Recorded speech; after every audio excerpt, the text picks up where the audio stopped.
आज हम आपको विभीषण की बेटी के बारे में बताने जा रहे हैं।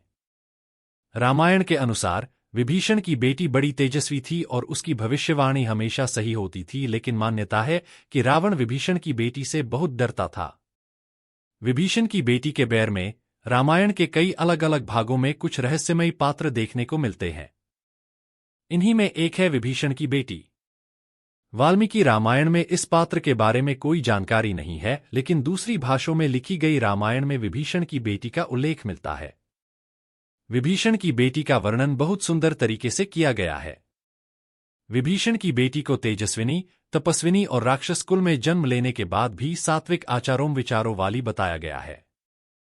साथ ही इस बात का भी वर्णन है कि रावण जो किसी से नहीं डरता था, वह विभीषण की बेटी से खौफ खाता था। ज्योतिष एक्सपर्ट डॉ राधाकांत वत्स से जब हमने इस बारे में पूछा तो उन्होंने बताया कि रामचरितमानस के एक छंद में इस बात का उल्लेख है कि विभीषण की बेटी के पास कई दिव्य आसुरी और दैवीय शक्तियां मौजूद थीं। उसके पास भविष्य बताने की शक्ति भी थी। वह जो बोलती थी वह सत्य होता था। रावण के सर्वनाश और रामायण युद्ध के बारे में भी उसने पहले ही भविष्यवाणी कर दी थी। विभीषण की बेटी और कोई नहीं बल्कि त्रिष्टा थी। रामचरितमानस का पाठ करने के लाभ में त्रिजटा नामक राक्षसी को विभीषण की बेटी बताया गया है। यह वही त्रिजटा है जिसने अशोक वाटिका में माता सीता की अन्य राक्षसियों से रक्षा की थी। त्रिजटा भले ही अशोक वाटिका में रहती थी, लेकिन उसे कई अस्त्रशास्त्र और दिव्य शक्तियों का ज्ञान था।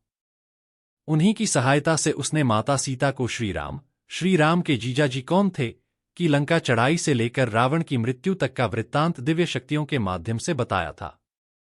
वह माता सीता को पल पल की सूचना दिया करती थी। मान्यता है कि त्रिजटा की शक्तियों के बारे में रावण को पता था और वो ये भी जानता था कि त्रिजटा दिखने में जितनी सामान्य है उतनी ही वह शक्तिशाली है और उसके मुख से निकला हर एक शब्द सही साबित होता है। त्रिजटा विष्णु भक्त थी, इस बात का भी रावण को पता था, इसलिए वह उससे डरता था। तो इसलिए विभीषण की बेटी से डरता था रावण।